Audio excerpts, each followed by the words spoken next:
सुप्रिया सुळे, सुनील तटकरेंनी घेतली अमित शहांची भेट। दोन्ही एनसीपीच्या नेत्यांनी भेट घेतल्यामुळे चर्चांना उधाण। राष्ट्रवादी विलीनीकरण एनडीएला पाठिंबा देण्याबाबतच्या चर्चांना पुन्हा तोंड फुटलं। परीक्षा सुधारणा विधेयकावरून लोकसभेत विरोधकांचा गदारोळ। विरोधानंतर लोकसभा तहकूब। आज विरोधकांसोबत झालेल्या बैठकीनंतर उद्याच सभागृहात विधेयक मंजूर होणार असल्याची सूत्रांची माहिती।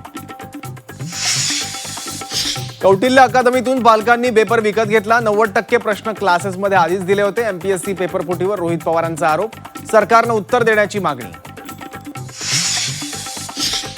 औषध निरीक्षक भरती परीक्षेचा पेपर फुटल्याचे आरोप निराधार। एमपीएससीने आरोप फेटाळले। पोलिसात तक्रार दाखल करणार असल्याची एमपीएससीचे अध्यक्ष विवेक भीमनवार यांची माहिती।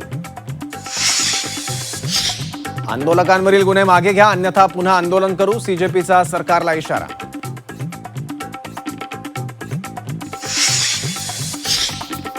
परीक्षा पद्धतीतील सुधारणांसाठी आता उच्चस्तरीय टास्क फोर्सची निर्मिती।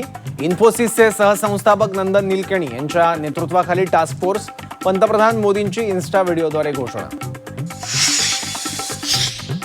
नांदेडमध्ये डिजिटल अरेस्टच्या नावाखाली फसवणूक। प्राध्यापकाकडून 51,34,00,000 उकळले। टेरर फंडिंग, मनी लॉन्ड्रिंगचा बनाव करून फसवणूक।